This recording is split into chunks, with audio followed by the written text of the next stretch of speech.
Salut à toutes et à tous, bienvenue sur ma chaîne Ciné Série Galaxy, ça me fait plaisir de vous retrouver aujourd'hui pour une critique d'un film que vous attendez peut-être, je sais que certains d'entre vous attendent cette critique et certains attendaient le film.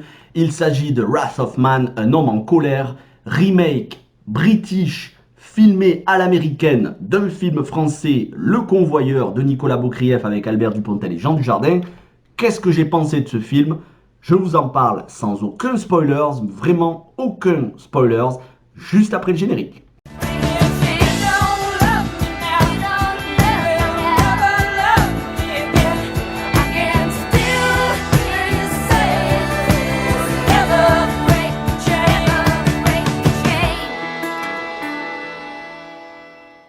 Alors, comme d'habitude, synopsis casting, point fort, point faible. Le synopsis, quel est-il? On y suit un homme énigmatique, se faisant appeler H, qui va postuler pour rentrer dans une société de convoyeurs de fonds et lors de ses premières missions en tant que convoyeur de fonds avec son coéquipier, il va avoir affaire à des braqueurs, sauf que lui, il ne se démonte pas, il va tous les tuer, il va passer pour un héros, beaucoup vont l'admirer, sauf que à un moment donné, quand il va y avoir d'autres braquages, et que là, pour le coup, les braqueurs ne vont même pas essayer de le braquer, rien qu'en le voyant, ils vont s'enfuir, ça va soulever des questions, ça va soulever des inquiétudes, il va passer de héros à suspect. Qui est cet homme? Quelles sont ses intentions? Pourquoi est-ce qu'il n'est pas surpris de voir des braqueurs? Que cherche-t-il? Je ne vous en dirai pas plus. Si vous avez vu Le Convoyeur, ça vous donnera une idée. Sachez que le film se déroule en 4 actes bien distincts, chapitrés avec des sous-titres, enfin un sous-titre pour chaque acte. Le premier acte, je viens de vous en faire un résumé assez court.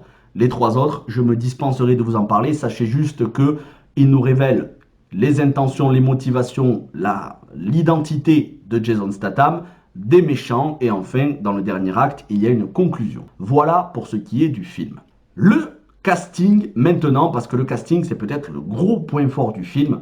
Déjà c'est un film de Guy Ritchie. Alors Guy Ritchie, qui est-il? Réalisateur british, certains le connaissent pour avoir été l'ex-mari de Madonna, mais bon ça à la rigueur on s'en fiche un peu. Le plus important c'est que c'est un excellent réalisateur et surtout très prolifique. Il a commencé sa carrière en même temps que Jason Statham en dirigeant Jason Statham dans Arnaque, Crime et Botanique et Snatch. Ensuite il y a eu Revolver, et il y en a eu beaucoup d'autres. Il a fait avec Armie Hammer et Henry Cavill The Man from U.N.C.L.E., l'adaptation en film avec Alicia Vikander, adaptation de la série. Et plus récemment, il nous a livré beaucoup de films en très peu de temps, à savoir Le Roi Arthur, la légende d'Excalibur avec Charlie Hunnam dans le rôle titre, Aladdin, l'adaptation Disney live action du dessin animé qui pour moi est à ce jour, et je n'ai pas encore vu Cruella, à ce jour, la meilleure adaptation Disney live action. Sachez que bientôt, je vous parlerai de tous les Disney live action sur la chaîne. Comme je l'ai fait pour les films DC Comics, je le ferai pour les films Disney. J'ai aussi prévu de le faire pour tous les films Marvel, donc ça va me prendre pas mal de temps. Mais voilà, pour moi, Aladdin, c'est le meilleur Disney live action et on le doit à Guy Ritchie. Et l'année dernière, The Gentleman, c'était bien avant le Covid, enfin c'était un mois avant le Covid, au mois de février de l'année dernière, et c'était juste un des meilleurs films 2020, avec beaucoup de second degré, beaucoup d'humour, un casting 5 étoiles composé de Matthew McConaughey, Charlie Hunnam, Colin Farrell, Eddie Marsan et beaucoup d'autres. Et dans ce film, eh bien, Guy Ritchie retrouve Jason Statham, qu'on ne présente plus, il redirige Eddie Marsan, qui avait un des rôles les plus désopilants et les plus hilarants de The Gentleman, mais il dirige aussi Holt McCallany, que vous avez pu voir aux côtés de Gerard Butler récemment dans Greenland, Jeffrey Donovan, que vous connaissez peut-être pour les plus anciens d'entre vous pour la série Le Caméléon, où il faisait le frère de Jarod, Kyle.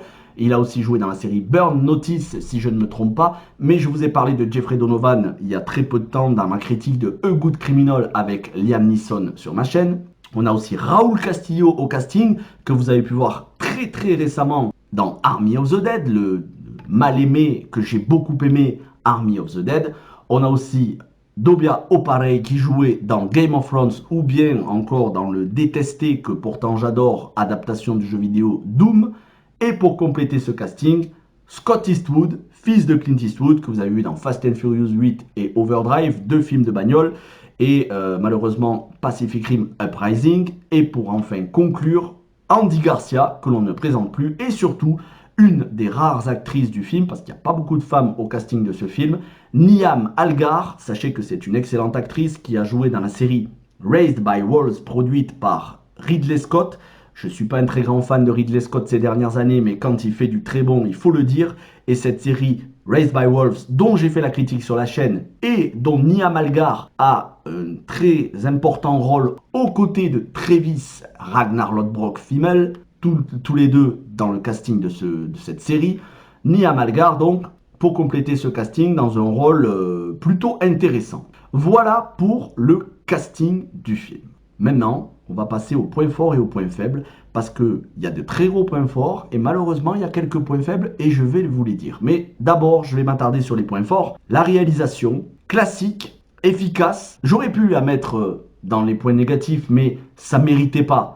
Parce qu'il n'y a pas de grandes idées de mise en scène. Contrairement à d'autres films de Guy Ritchie où il y avait quelques fulgurances, je pense encore une fois à Aladdin ou bien encore Le Roi Arthur, la légende d'Excalibur, où pour le coup il y avait de vraies idées de mise en scène assez originales. Là, on est sur quelque chose de très très classique, vu et revu, mais je ne peux pas mettre ça dans les points négatifs parce que c'est tellement efficace au niveau de la réalisation, c'est tellement millimétré au niveau des cascades, que c'est un point positif. Et donc j'en arrive au point qui en découle. Les cascades, les fusillades, l'action est lisible, absolument pas brouillonne, c'est clair, c'est net, on arrive à tout comprendre, on ne s'y perd pas. Tout ça est aidé par un bon, très bon casting. Malheureusement, il y a un petit peu du déchet, pas au niveau des acteurs, mais au niveau de leur rôle, notamment le rôle de Josh Hartnett. Je ne vous l'avais pas cité parce que malheureusement, je vais le mettre dans les points négatifs. Josh Hartnett, que vous connaissez pour Halloween 20 ans après, The Faculty, Pearl Harbor ou récemment la série Penny Dreadful, mais je vais y venir dans les points négatifs. Pour le reste, c'est de très bons acteurs, mais malheureusement, leurs rôles sont bâclés. Je vais y venir dans quelques instants. La musique est classique, il y a un thème qui revient tout au long du film, c'est bien. C'est pas non plus exceptionnel, ça reste, on est au minimum syndical, mais ça accompagne bien les scènes. Et puis, c'est un film, et c'est peut-être ça son plus gros point fort, qui est à prendre au premier degré. Dénué d'humour, et ça fait du bien parce que malheureusement, je trouve que ces dernières années, je ne sais pas si c'est dû à Marvel, et moi j'aime beaucoup Marvel, hein, vous le savez, les Gardiens de la Galaxie 1 et 2, même Thor Ragnarok, ça fait partie de mes préférés, mais je trouve qu'il s'est installé une mode dans les films d'action, même dans les blockbusters, alors pour le coup celui-là n'est pas un blockbuster, mais il s'est installé une mode de un petit peu trop prendre tout au second degré, à la rigolade, et j'avoue que ça me déplaît un petit peu. J'aime voir des films, des monolithes âpres, durs, parfois violents, mais pas qui sont dans la violence excessive. Ce film est violent, mais ne sombre pas dans la violence excessive. C'est à prendre au premier degré, on plaisante pas. Jason Statham, il est en mode cassage de bras, cassage de tête, très très bon. Moins de second degré, par exemple, que dans la trilogie Expendables, mais le premier Expendables, c'était quand même le meilleur en termes, pour moi, en termes de ton et d'ambiance. Là, pour le coup, il y a encore moins d'humour que dans les Expendables. Voilà, ça c'est une bonne chose. On n'est pas là pour plaisanter, et dès les premières minutes, le ton est donné. C'est peut-être le plus gros point fort du film.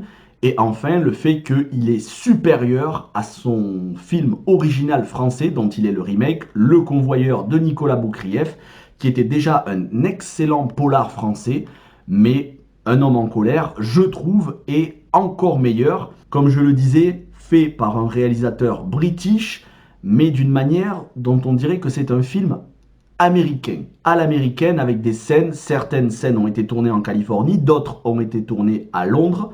On a vraiment l'impression d'un film qui se passe aux États-Unis. Voilà pour les points positifs. Mais malheureusement, il y a quelques points négatifs et je vais commencer par une partie du casting.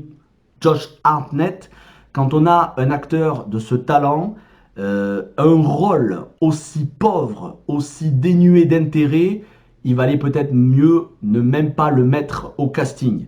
Il méritait mieux Josh Hartnett qu'un rôle de second plan, quasiment hors champ, qui n'a absolument aucun intérêt. C'est dommage.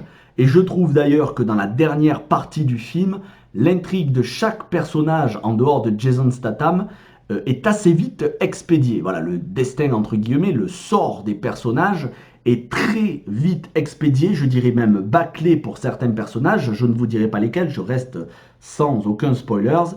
Mais ça peut être frustrant, surtout quand on a passé pendant 1 heure et demie à développer les personnages.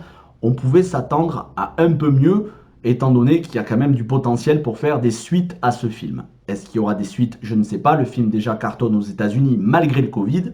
Quoi qu'il en soit, voilà, c'est pas top au niveau de certains personnages, de l'écriture de certains personnages. Enfin, comme je disais, il n'y a pas d'idée de mise en scène vraiment flamboyante, ce qui fait que le film, certes, va marquer sur le coup, mais ne restera pas non plus dans les mémoires. Je ne vais pas dire sitôt vu, sitôt oublié, mais dans quelques semaines, maximum dans quelques mois, le film, je pense, tombera aux oubliettes, comme par exemple beaucoup de films Liam Neeson, où il est très bon, certes, mais qui se souvient encore aujourd'hui de Taken 2 et 3? On ne retient que le premier. Malheureusement, pour Un homme en colère, j'ai l'impression qu'on ne le retiendra pas longtemps. C'est dommage, ça reste un très bon divertissement. Si vous voulez aller le voir au cinéma, franchement, moi je vous le recommande largement. Mais c'est pas un film qui restera dans les mémoires et surtout, c'est loin d'être le meilleur film de Guy Ritchie. Pour autant, un film qui dure 2 heures, qui n'a pas de longueur, moi j'aurais bien aimé même qu'il dure un petit peu plus longtemps, avec un thème musical qui reste entraînant, avec une part de mystère autour de ce personnage, un personnage sombre, avec une aura sombre, j'ai trouvé que le film était très divertissant. Vraiment, je ne note pas les films, si j'avais dû le noter, je l'aurais mis 3,5 sur 5, ça me paraît être une bonne note, mais voilà, je préfère vous faire une critique beaucoup plus détaillée, beaucoup plus nuancée, que de rester sur une note. Donc voilà pour ce qui est, voilà pour mon avis, voilà pour ce qui est de ce film. Je vous encourage à aller le voir, bien évidemment. Sur ce, je vous retrouve très vite dans la journée pour la critique de Land de Robin Wright, réalisé par Robin Wright, son premier film, et demain pour Sound of Metal avec Riz Ahmed. Merci à tous, n'hésitez pas à me dire ce que vous avez pensé du film dans les commentaires. Likez, abonnez-vous, partagez, passez une bonne journée et ciao tout le monde.